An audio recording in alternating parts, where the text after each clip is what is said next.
Good afternoon and welcome to this webinar about workplace bullying. My name is Johanna Scholze. I'm a business psychologist at Thrive, and with me I have my colleague Natalie Phillips, who is a senior relationship manager at Thrive. Hi, Natalie. Hi, everyone. Thanks, Johanna.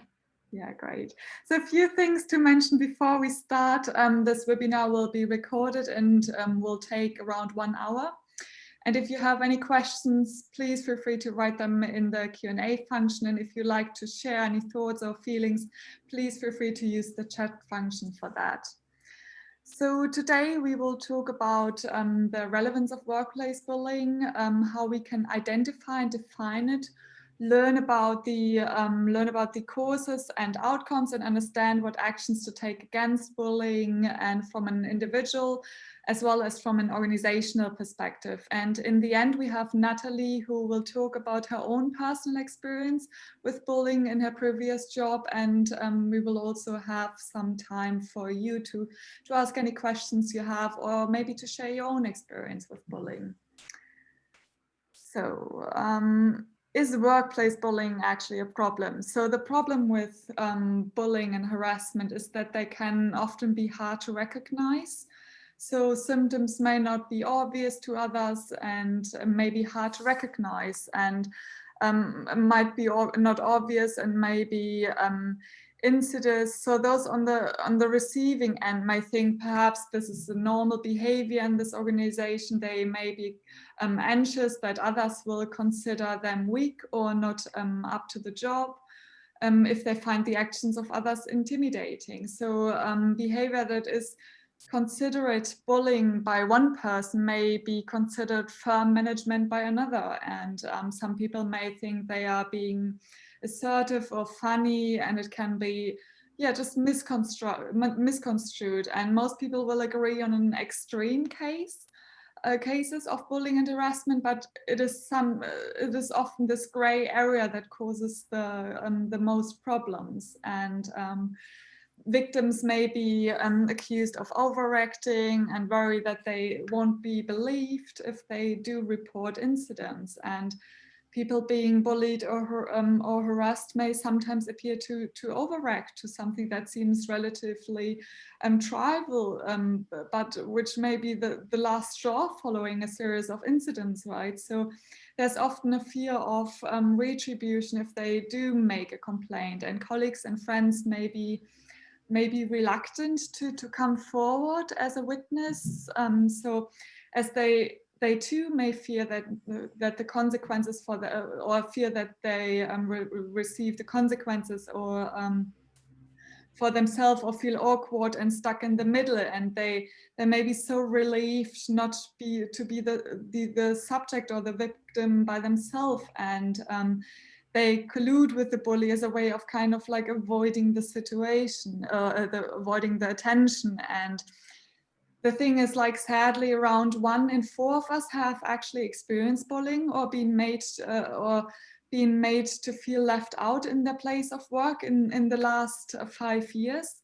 And in November 2015, the Advisory, Conciliation and Arbitrary Service revealed that their helpline received 20,000 phone calls every year in relation to bullying. So this organization also outlined that bullying at work costs the UK economy more than 18 billion a year. So this is quite a large number, I think. And this figure combines bullying-related absenteeism as a result of bullying, staff turnover, and the reduction of productivity in general. So of course, there's much more to bullying than just the financial implications, with operational and human cost also being very, very high. And we will come back to the causes later, but in some workplaces it can be especially terrible, like in the service sector, where research found that over 60% actually experienced workplace bullying at some level.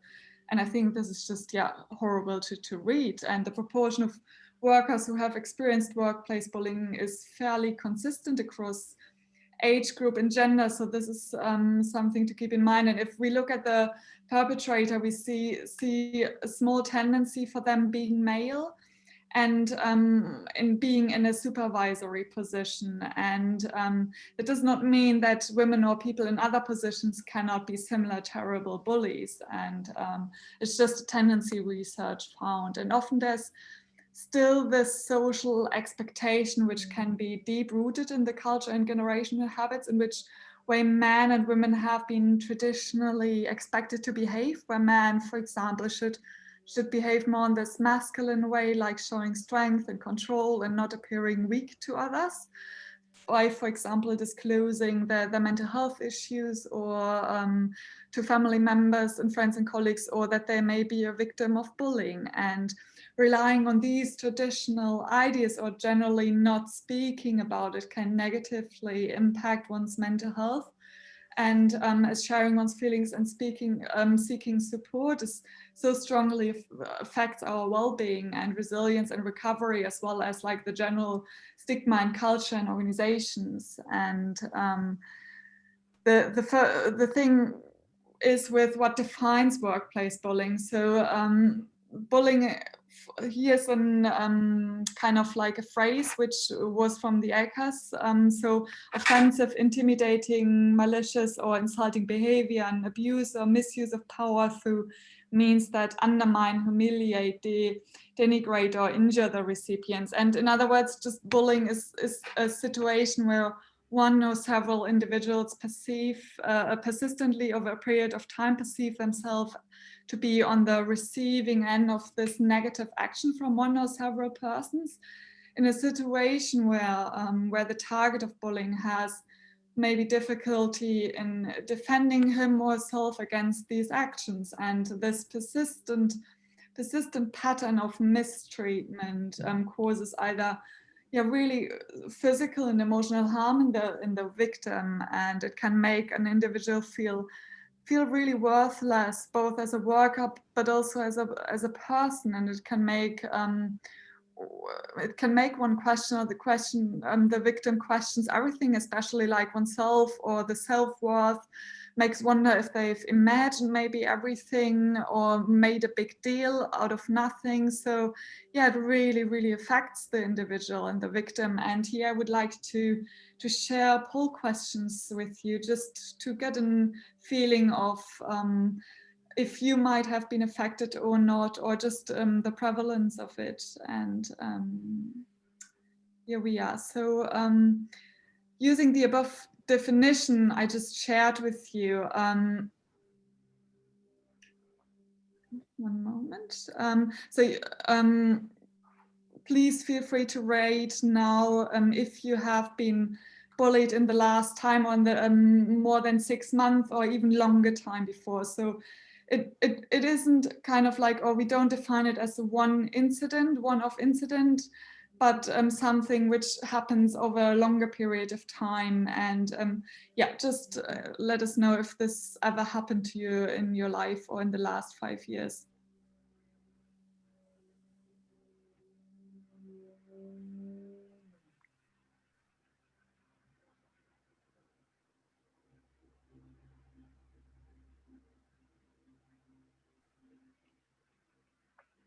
Okay, we wait until 80% voted. Now we are at 75.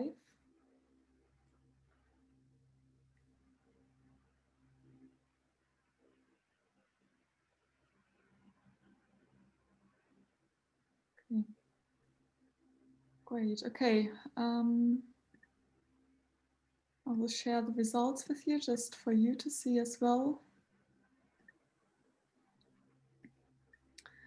Yeah, so we can see 40% of you were lucky and don't have any experience in bullying, but we can see that actually a few at least rarely experience bullying. And I think this is just something, again, really shocking to see, right? Because yeah, we obviously have more than half of you having experience in this, and this represents like how important this topic is, right? And how impactful it can be to your well-being. And yeah, thank you very much for sharing this with us.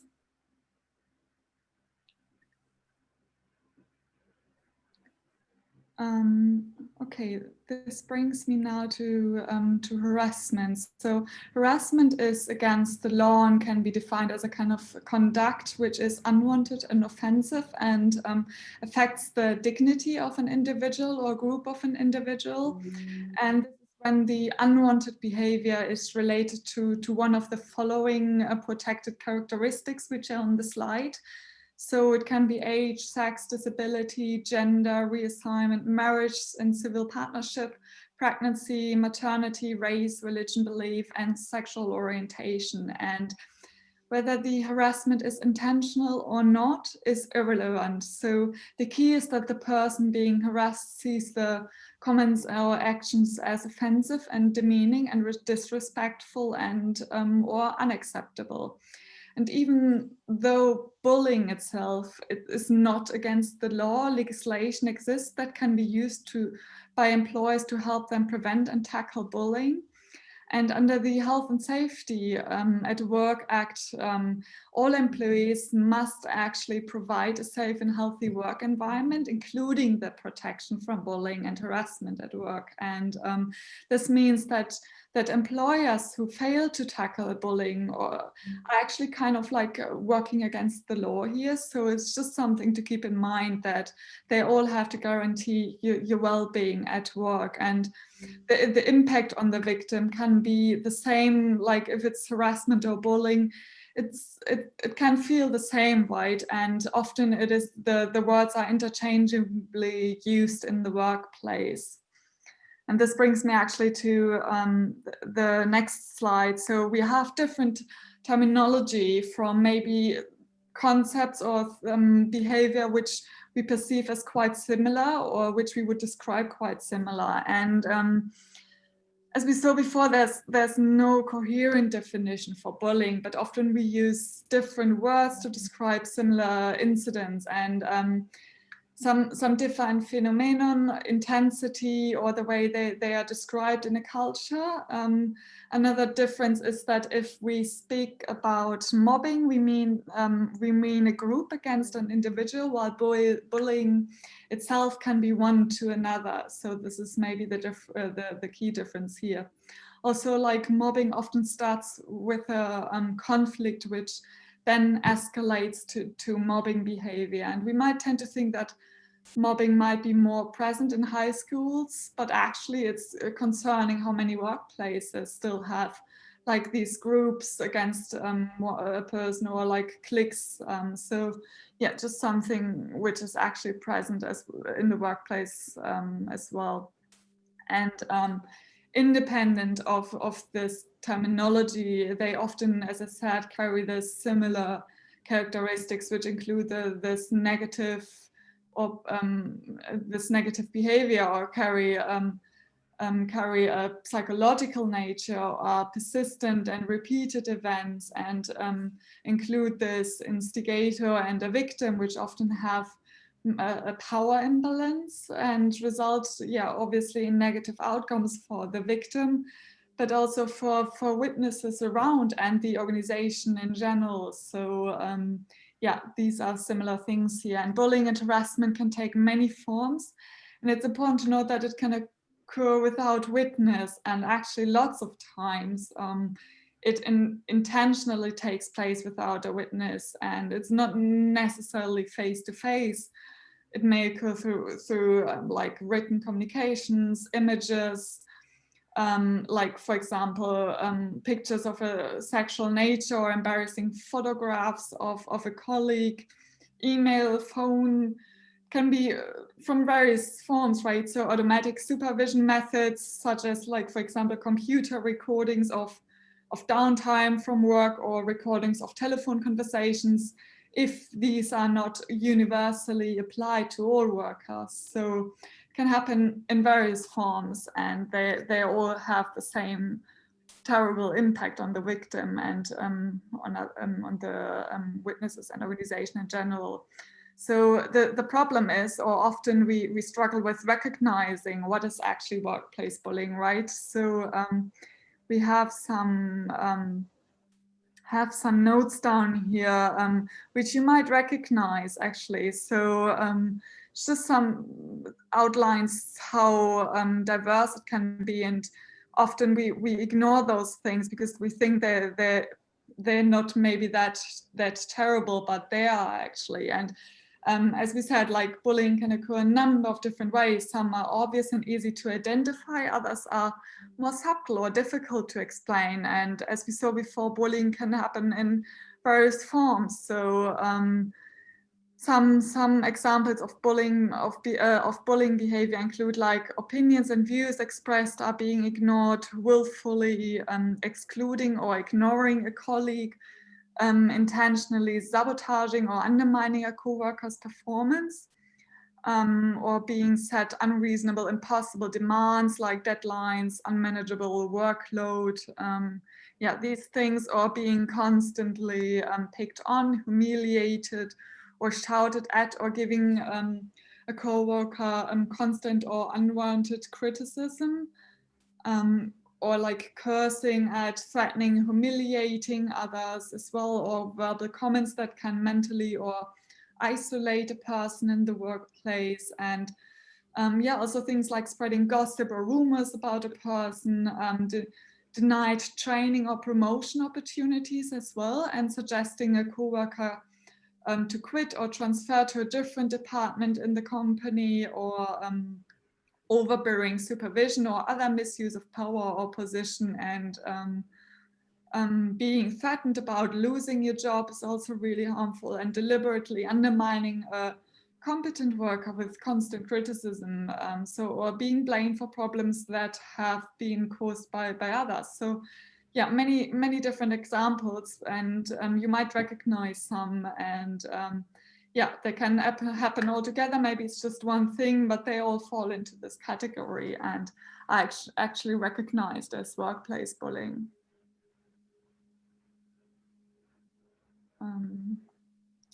So who becomes who? And this is obviously based more on research on the average. So you might feel differently about that, or you might have different experiences.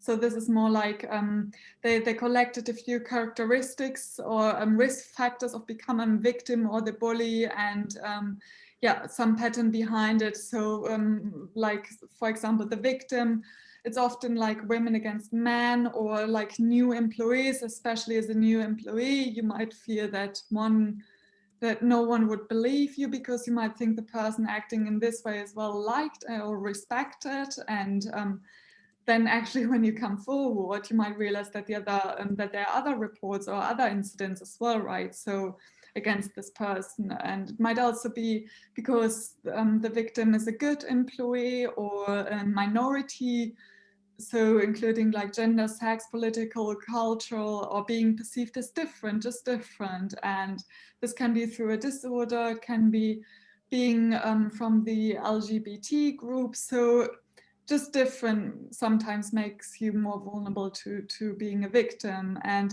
it's sometimes also about the personality. So maybe the victim is a bit more sensitive than others, or has a lack of or a reduced self-confidence. They're also like a bit more provocative victims, or aggressive with more expressed anger, or lack of confrontation, lower social skills. So there are different characteristics which might make you more vulnerable being a victim here. And some people might think, what's the point? They won't believe me, or I'm young, maybe this is the culture, or I'm older, I'm retiring sooner, so I will go anyway soon, right? So this is yeah, something to keep in mind. And similarly, the bullies tend to, as we saw before, there's a higher risk like of them being supervisors, and maybe they also lack self-confidence, are insecure actually about their job position, and have sometimes narcissistic personality traits, or are quite neurotic or aggressive. So just some traits here which which yeah, often happen actually in these two roles. And yeah, really important obviously to know is what actually causes workplace bullying. And we researched a few factors here which trigger or which foster workplace bullying, starting actually. So as you can see, there are various ones which contribute to bullying, but actually like more than 40% has been linked to organizational factors, or the culture that supports these acts by, for example, not recognizing the issue or not having a code of conduct against it. And some workplaces still sadly see some of these behaviors almost as a rite of passage. And so certain work environments are more likely to foster this bullying, such as those with, for example, high stress, demanding workloads, and those which employees feel like a high level of job insecurity or boredom, role conflict, ambiguity.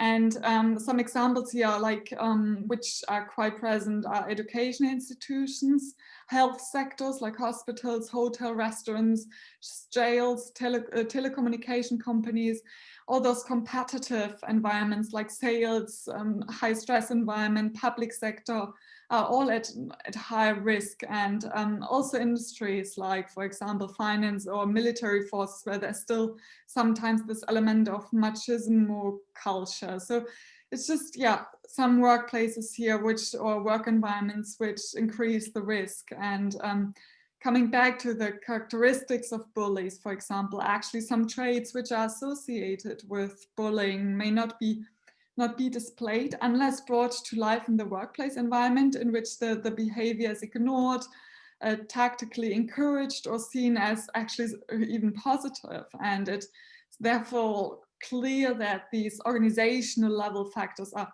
so central and so important to identifying causes and developing suitable solutions for it. And then there's also leadership behavior, like, for example, more autocratic styles where force or pressure is used to achieve targets, laissez-faire or more passive leadership styles, for example, where managers avoid dealing with conflicts at all, like thereby creating this fertile ground for bullying. And also research points to a strong crossover between bullying, performance management, and the poor management of sickness and absence, which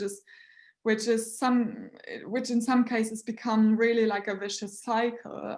So this is something to keep in mind as well. Then obviously there's like poor conflict management, which can develop, as I said before, to bullying or mobbing.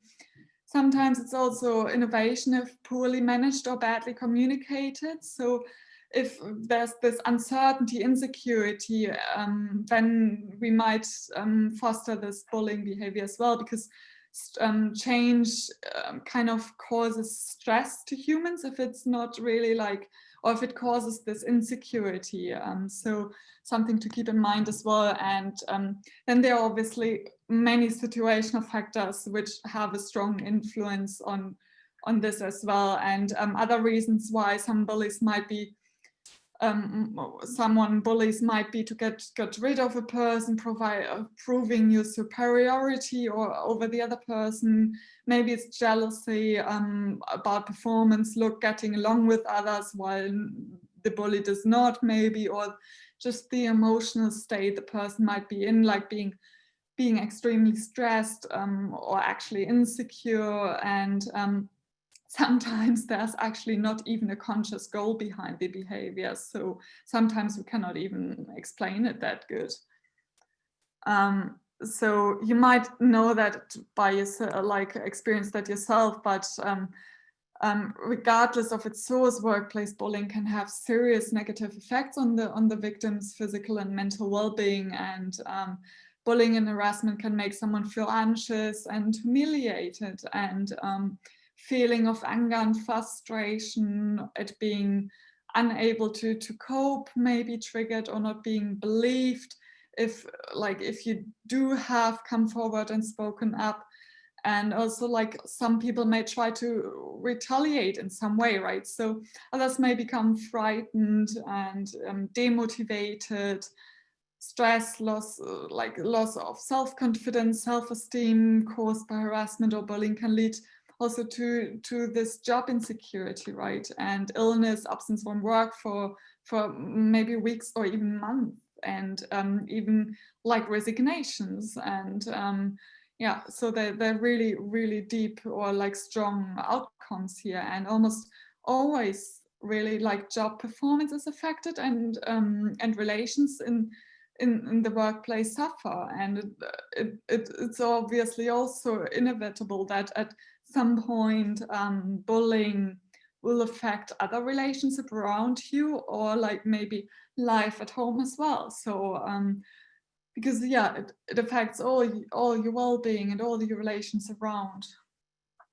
And we also have some organizational outcomes here. So workplace bullying is also bad for your business, and it causes like low productivity, since employees have maybe a reduced motivation, are distracted, low mood, all the symptoms we just described before, and are more often sick due to stress-related illnesses. And there's also high turnover, which is expensive for companies. It's also very, very bad for the advertisement for the company. And this is especially like important when we, or damaging if we think about these days where age with like social media and websites like Glassdoor or Indeed, and just those workplace reviews affecting the whole public and the whole people's thought and opinions about the organization.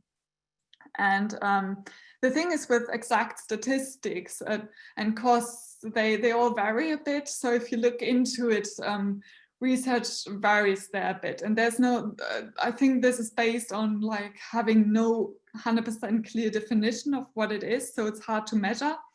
And often there's also the stigma and organizational fear of their reputation, that they might not be that proud to represent these data. But however, like no organization can deny the high cost of lost productivity, employee turnover, like healthcare insurance claims, workers' compensation disputes, or employee recruitment and retraining and litigation. And there are a few studies, like for example, a report by Deloitte in 2018 outlines that workplace sexual harassment imposed a number of costs, including like £2 billion in lost productivity and 700 million in other costs around that. And similarly, there's also another study where the consequence of bullying and harassment in the NHS cost the service in England at least 2.2 billion a year through like the things we mentioned before, like employee absence, diminishing productivity, compensation, legal costs, and these things. And I think just overall, the health and safety executive estimates costs for employees due to bullying to nearly 3 billion for employees, and an annual loss of more than 10 million working days. And I think those are just really, really high numbers. So the bottom line is that it's the responsibility of everyone, not only the victim bully, but the whole organization. And workplace bullying is really like a real phenomenon, and that can be very costly for both employers and employees alike, right? So this is something to keep in mind. And we also collected some actions you can take against bullying. So you might find these helpful to know if you're aware of a bullying incident, or if you're a victim, for example. So sometimes people are unsure whether or not the way they are being treated is acceptable. And this is the gray area we spoke about, right? So if this implies to you, there are a number of things you could consider first. And so, for example, questions you might want to ask yourself is, has there been a change or management or organizational style which you just need maybe a bit time to adjust, perhaps because you have a new manager, or a new manager or work requirements. So just think about that. Maybe it's more based on that. Is there an organizational statement of standards of behavior that you can consult? Maybe most workplaces have a code of conduct or staff handbook that will cover this in process, such as the grievance process. And maybe you can talk over your worries with your personal manager, your line manager, supervisor, union representative, or colleague who you may find share your concerns with. And you can speak to your line manager and agree changes to workload or ways of working that will make it easier for you to cope. So think about these things. However, if you are bullied, do not be ashamed and to tell people what's going on. And bullying is really serious, as we saw before, and you need to let people know what's happening so they can really help you. And thereby you also ensure that it isn't like a company culture of bullying. So it might be really hard, but it's so important that you speak up or share what's going on and not keep it for yourself and just let it go over you. And some helpful tips against bullying might be to first really document the bullying. So keep all the evidence you have, like the date, time, place, physical evidence, like notes, pictures, everything. Like save any emails, conversation that contain inappropriate language. So list the people involved as well, and any witness who might be willing to verify your story or who was around. And this is known as this contemporaneous record, and it will be very useful if you decide to take action maybe at a later stage. And it will also help you if you feel that others won't believe you and they cannot deny if you have this evidence or this hard evidence. And another thing is, which we recommend, is talk to the bully. So if you can, talk calmly to the person who's bullying you and tell them that you find their behavior unacceptable, and the bully may not realize how their behavior has affected you, and work out what to say beforehand maybe, and describe what's happening and why you object to it, and just try to stay calm and be polite in a way. Often bullies retreat from people who stand up to them. So if necessary, you can also have a colleague with you when you do this, or if you do not want to talk to them or the bully yourself, maybe you can ask someone else to do it for you. And also, if you witness a bullying incident, it may be easy to dismiss. Maybe just as a it's just a joke or a workplace banter between friends, but if it's making you or someone else feel uncomfortable, it's not okay. And we have really this duty to speak up and make sure everyone can feel safe and well at work or outside of work as well, obviously. There's also get advice and so speak to someone about how you might deal with the problem informally. So this person could be like some employers who have specifically trained staff to help you with bullying and harassment problems. They're sometimes called harassment advisors, or maybe they have a different name in your company, but just have a look for these, or someone in human resource. So workplace bullying isn't, as we said, like directly against the law, but often it's against a company's ethics or code of conduct. And in these days, most companies take this really serious, actually, and don't want any negative feelings within the workplace or to affect them reputationally as well. So it's well in their interest to help you or to prevent that at all means. And you can also talk to your manager or supervisor, and there are also sometimes these equal opportunity inspectors. And as I said before, the employer representatives, such as like trade union officials. And it's also possible to talk about the bullying with someone higher up if you, for example, if your supervisor is unhelpful, or if the bully actually is the supervisor, so then try to go one higher and talk to this person. And if you feel you can't speak to someone at work in confidence, there are also really great options. For example, the ACAS helpline, your EAP provider, Citizens Advice Bureau, they're all free and confidential, and offer you advice and support. So maybe this is a good alternative.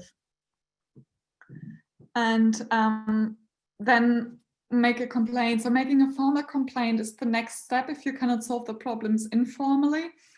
To do this, you should follow your employee's grievance procedure. So have a look for that. They definitely have that. And if you decide, or sometimes the problems continue even after you've followed your employee's grievance procedure. If nothing is done to put things right, you can consider legal actions, which may mean going to an employment tribunal. And we recommend get professional advice before you do this step. So here you can speak again to Citizens Advice or ACAS which provide this support for all around that and will help you to go through this process.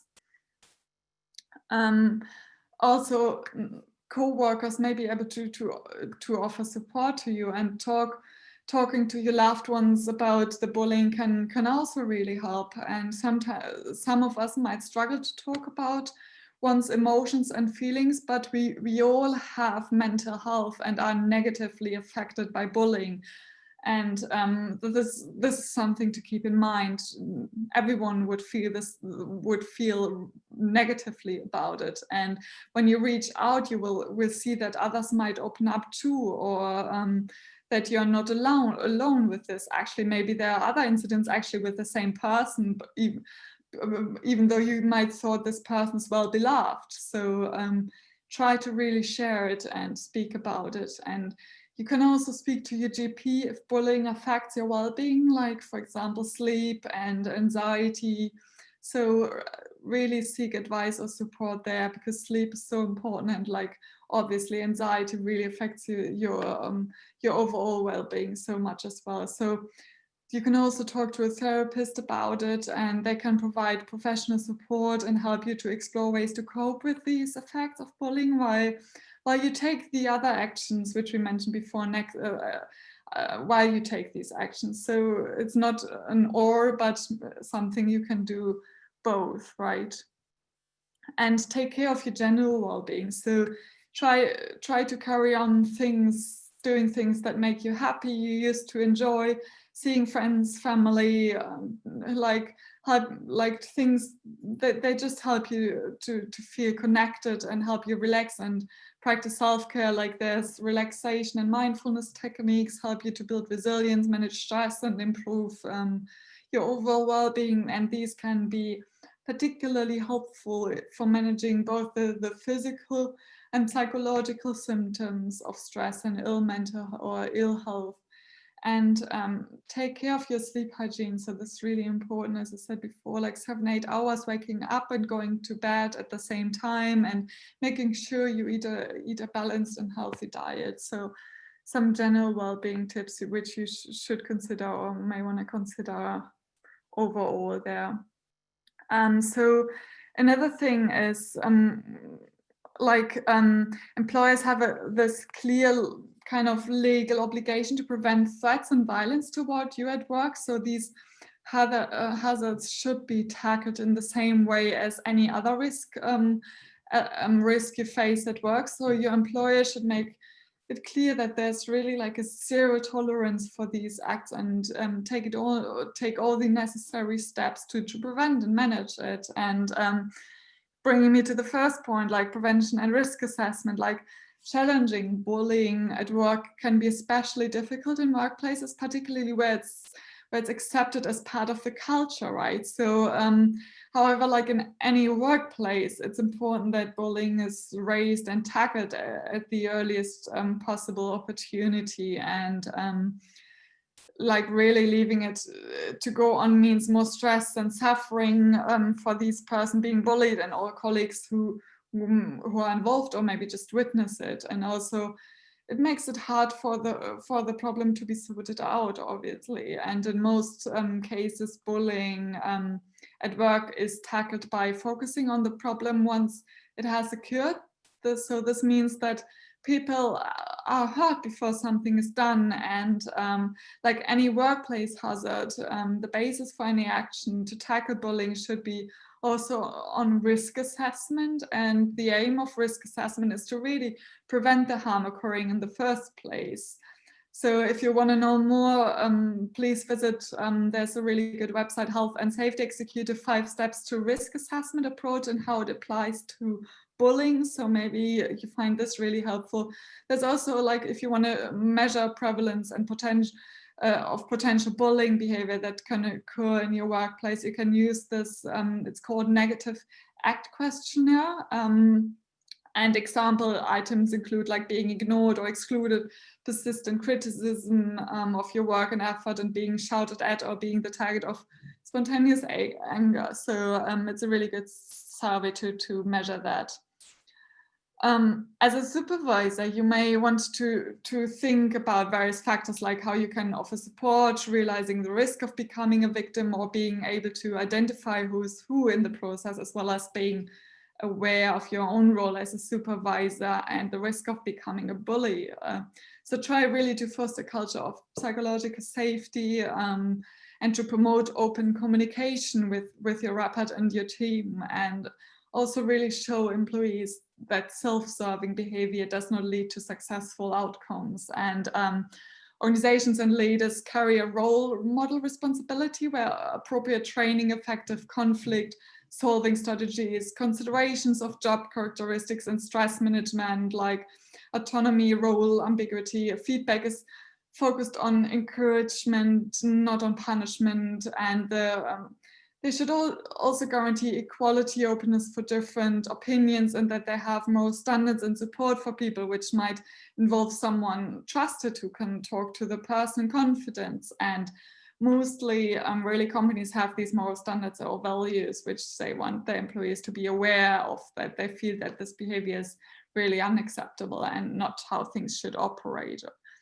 And then negotiate a policy on bullying. So the policy should form an essential part of any approach to managing bullying at work, and it will demonstrate to all staff that the issue is being taken seriously, and procedures of dealing with complaints should be included. And it's important that the policy is on bullying behavior rather than maybe on the bullies. So this approach recognizes that not all people who bully are bad or do so knowingly. So it avoids labeling these people as bullies, which can lead to conflicts, especially if the perpetrator or the bully is not being dismissed. So this might be helpful. And any training program on bullying should include like details of the policy and its implementation, the meaning of bullying, its causes, and what it like the outcomes and effects, the reporting procedure, how and where to get support, the assistance available to these for those being bullied. So this might be really helpful. And also a procedure for complaints. So a procedure for complaints relating to bullying should be really developed. So whatever procedure is used, it should really give the bully the opportunity to change their behavior. Some are really like unaware that the behavior in some circumstances is bullying. So where this is not possible, obviously, for the where there's like more formal measures are required, and the policy should therefore also include an informal but also informal procedure for dealing with bullying complaints. And yeah, also access to support like counseling or EAP is really helpful, and providing rehabilitation. So if bullying and harassment results in ill health or sickness, and the returning to work should be managed properly. So maybe speak about with the employee if like reduced hours or gradual increase in hours, adjustment to workloads, and the possibility of a change of job or change of seat might help. And monitoring and reviewing. So in common with all the health and safety policies, the policy should be monitored and reviewed regularly, and to ensure that it is achieving its objectives and remains effective, right? So this brings me to the organizational things, and now I would like to hand over to Natalie, who sadly experienced workplace bullying herself. And yeah, Natalie, would you like to share your experience with our attendees, maybe in a bit more detail? Yeah, sure. Thanks, Johanna. I'd just like to point out to everyone that in case they worry that they've joined a DJ set from Ibiza, that's why I'm wearing the headphones, because my neighbour's doing some very noisy drilling. So that really resonated with me. I mean, it's absolutely terrible, some of the things you went through in your presentation, but also I was going through it, some of the points where you said about the 14 points where how bullying affects people's health. And I actually wrote down that I experienced 12 out of the 14. So I just completely empathize with anyone on the call and anywhere that's going through this as well. Thanks, Michael, for the DJ set, love. So I basically, in a former role, I experienced bullying at work. And I'd just like to point out as well that I feel extremely privileged to be using this platform, working now at Thrive, and to be able to talk to people about this. And even if this just reaches one person or helps one person, that to me means the world and is just absolutely amazing.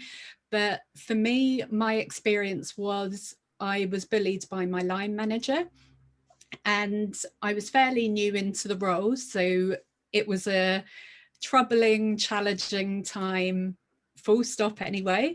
But then to be then going through that every day, feeling like you were questioning everything you were doing, worried about, am I doing a good job? Am I rubbish at my job? Am I a horrible person? What's going on? You know, all these sort of things that would go through your mind.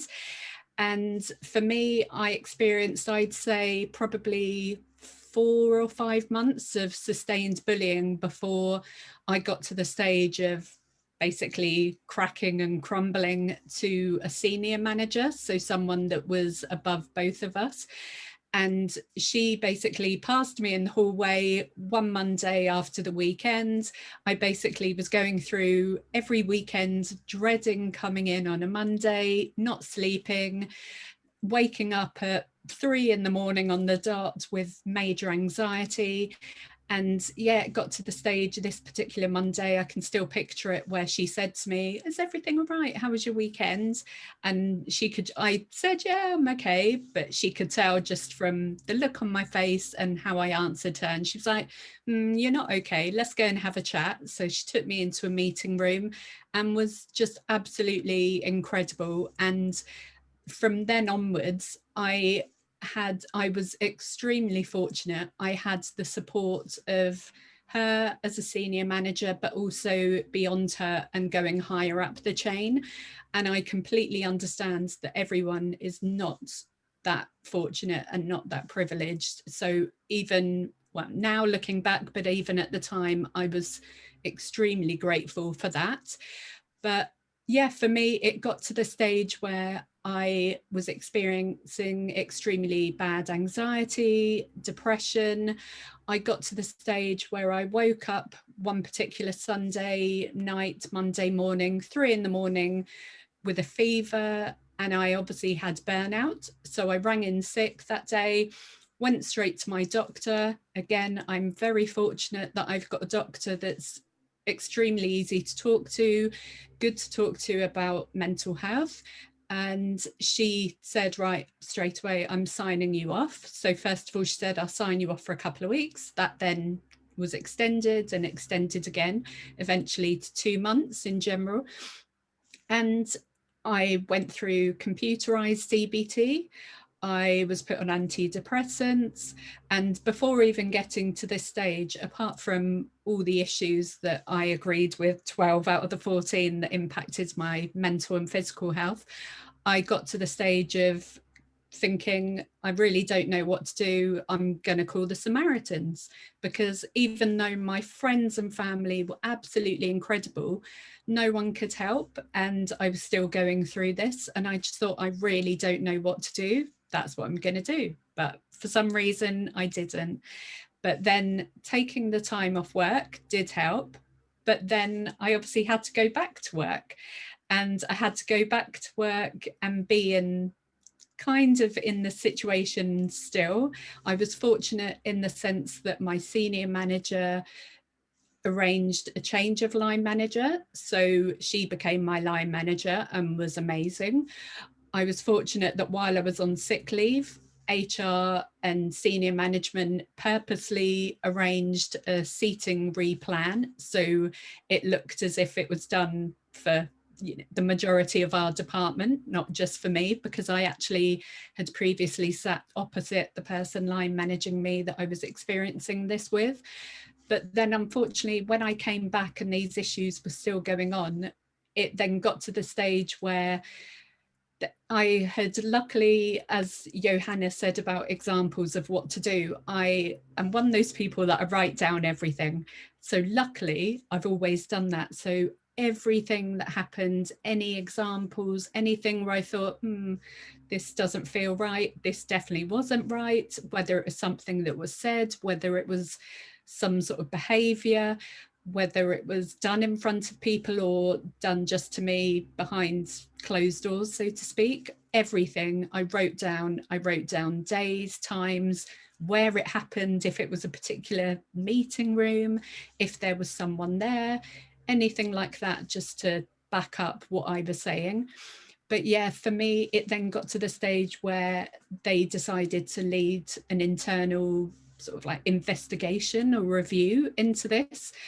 Unfortunately, that then ended up taking a good couple of months. So all in all, the whole experience probably lasted maybe 10 months or so. So pretty much the entire year. So it was so draining. It was really stressful, all the things you could imagine on top of what you'd experienced, but also going through that, colleagues not knowing that you're going through this investigation because you had to be confidential about it, understandably, but also some of your colleagues and work friends were in the same group. So we shared lots of the same work friends and colleagues on different projects and things like that. So that was extremely challenging. And no one, of course, wanted to take sides, which I totally get. And I've got no issues there, but I completely get that. But of course, that was difficult as well.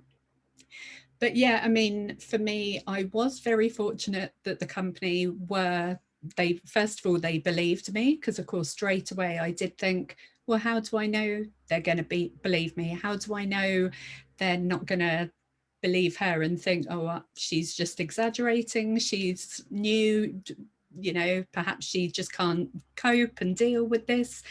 And basically, I just thought, I've got to do this, I've got to speak up. And for me personally, I've got a really, since I was little, I've got a really strong sense of what's right and wrong, and I hate any form of injustice or anything where I feel someone's been wronged. And I thought, well, what's the worst that can happen here? They don't believe me. I've said everything that I know, this is true. This sadly is happening to me. And of course, what happened was, it then came to the fore that other people had gone through this as well. So that was good. Obviously, it's awful because you don't want anyone else to be going through this, but it's good as well because it backs up what you're going through, and you then feel, great, I'm not imagining this, and other people have gone through this. Something has to be done to stop this. And of course, the company as well were absolutely almost like disgusted, because they just thought, this completely goes against our beliefs and our values and what we want people's experience at work to be like. And yeah, so it was good in that respect that I had that support, but obviously awful that you're having to go through it as well. I think as well for me, it's that thing where as an adult, it's the feeling where you feel something's almost been taken away from you. You feel less empowered and you do feel extremely intimidated. You feel just that almost like that loss of control and what you can do and not do. And because I never was bullied as a child or anything like that. So for me, this was really shocking to go through this as an adult and at work and having to experience it day in, day out, and quite extreme. And also, of course, then people that were friends with the person worked more closely with the person. When I had to speak to them or work with them, some of them, not all of them, but some of them were funny towards me. And again, it was that thing where it was like, well, is this because they have been told, you know, whatever about me? And to me, that was really hurtful as well, because I'm such a friendly, approachable person and get on with everyone. So for me, this was absolutely soul destroying for me, because I want everyone to like me. So I thought, why doesn't everyone like me? But again, it's one of those things that you can't control everything. A bit like what Johanna said about sometimes there's no reason for why someone becomes or has characteristics of a bully. I always think it shows signs of insecurity, of jealousy, things like that. But yeah, it may not be that. But yeah, for me, that's sort of what it did feel like. But I think for me as well, a bit like what Johanna touched on recently, was I would just always say, whatever you do to maintain your self-care. So if for me, I love going spinning.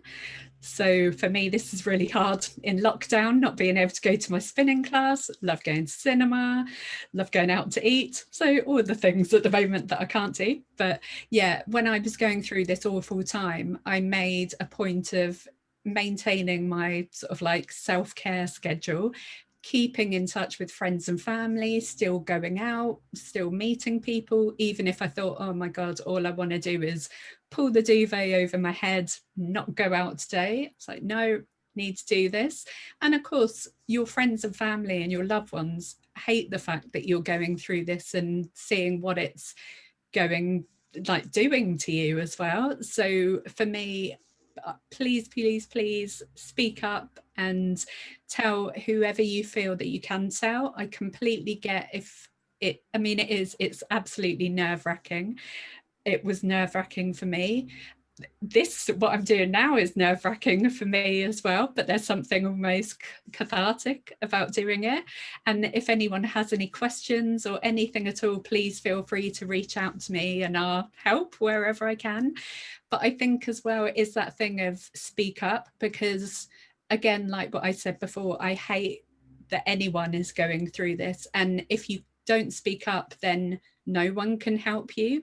And even if just, you know, one person can hear your story, whether you feel you can approach HR, whether you feel that you've got an EAP through your work and speak to them. I spoke to a guy on a helpline and he was really good. It was really good to be listened to, and I did that because I thought, I don't know what else to do when I was on taking time off on sick leave.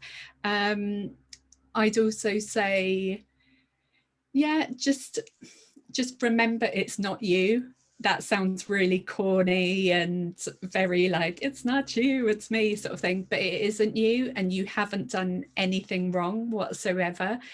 And just, yeah, I just think it is that thing of speak up and be strong. I think going through, as much as this experience was absolutely dreadful, I think it has actually made me more strong than I realized. I definitely think, looking back to when it happens, oh my God, if I thought I would have then sat all that time later and be talking on a webinar about this, I'd have been like, are you joking? No way, that's not going to happen. So I just think, yeah, it also might make you, a bit like me, might make you at the time look at what you're doing and reevaluate some things and maybe come to decisions and make some changes. I mean, I was fortunate in the sense, I keep saying the word fortunate, but I was fortunate that the person ended up leaving, but after going through everything I did and for a year. But yeah, I was fortunate that that happened. So, and obviously I wouldn't want anyone to go through it for that amount of time and then to have that outcome. But yeah, I think that's everything from me. I feel now that I'm just rambling. Thank you so much, Kathi, for sharing it. And in the chat, we can already see like people really appreciate you being, sharing this terrible experience with others. And just, I think, letting others speaking up, letting other people know that they're not alone, and having this sense of, shared experience, I think is so helpful for everyone, and even for those who might not have experienced bullying themselves. And I'm just really, really thankful for you to share this with our attendees. Thank you very much. And thank you for our attendees for sharing their own experiences. This is just, really great if that they feel confident to speak up. Definitely. It's so important, yes. And as I said, if anyone's got any questions, if you want to reach out to me on LinkedIn, anything like that, please feel free to. If I can help, I will. But and thank you so much for the lovely comments as well. I've just read those in the chat. Glad I didn't focus on them when I was talking. No, really encouraging. And we want to empower others to speak about it as well. Yeah, definitely. We're really glad that you shared this with us. Thank you very much.